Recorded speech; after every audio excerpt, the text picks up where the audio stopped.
Italian നാവികർ ഉൾപ്പെട്ട കടൽ കൊലക്കേസിലെ എല്ലാ രേഖകളും മടക്കി നൽകാൻ നിർദ്ദേശം. എൻറിക്ക അലക്സി കപ്പൽ ഉടമകളുടെ ആവശ്യം പരിഗണിച്ചാണ് സുപ്രീം കോടതിയുടെ ഉത്തരവ്. ബി ബാലഗോപാലുണ്ട്. ബാലു, അങ്ങനെ നടപടിക്രമങ്ങൾ പൂർത്തിയാകുകയാണ്. വിവരങ്ങൾ.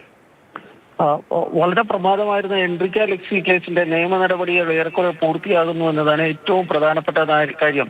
നേരത്തെ ഈ നാവികർക്ക് കേസുമായി ബന്ധപ്പെട്ട ഒരു ബോണ്ട് ഹൈക്കോടതിയിൽ വച്ചിരുന്നു. അത് 3 കോടിയോളം രൂപയുടെ ബോണ്ടായിരുന്നു ഉണ്ടായിരുന്നത്. ഈ ബോണ്ട് മടക്കി നൽകുവാൻ നേരത്തെ ഹൈക്കോടതി ഉത്തരവിട്ടിരുന്നു. പക്ഷേ കേസുമായി ബന്ധപ്പെട്ട മറ്റു ചില രേഖകൾ ഹൈക്കോടതിയുടെ പക്കലുണ്ടായിരുന്നു. ഇതുകൂടി തിരികെ ലഭിക്കണമെന്ന് എൻറിക്ക അലക്സിയുടെ അഭിഭാഷകർ സുപ്രീം കോടതിയിൽ ആവശ്യപ്പെടുകയാണുണ്ടായിരുന്നത്. തുടർന്ന് കോടതി ആവശ്യം അംഗീകരിക്കുകയും എല്ലാ രേഖകളും മടക്കി നൽകുവാൻ വേണ്ടി നിർദ്ദേശിക്കുകയും ചെയ്തു എന്നതാണ് ഏറ്റവും പ്രധാനപ്പെട്ട കാര്യം.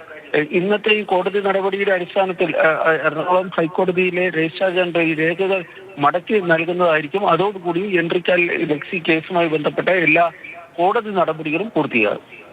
ശരി, ബി ബാലഗോപാൽ ഡൽഹിയിൽ നിന്നും വിവരങ്ങൾ നൽകിയത്.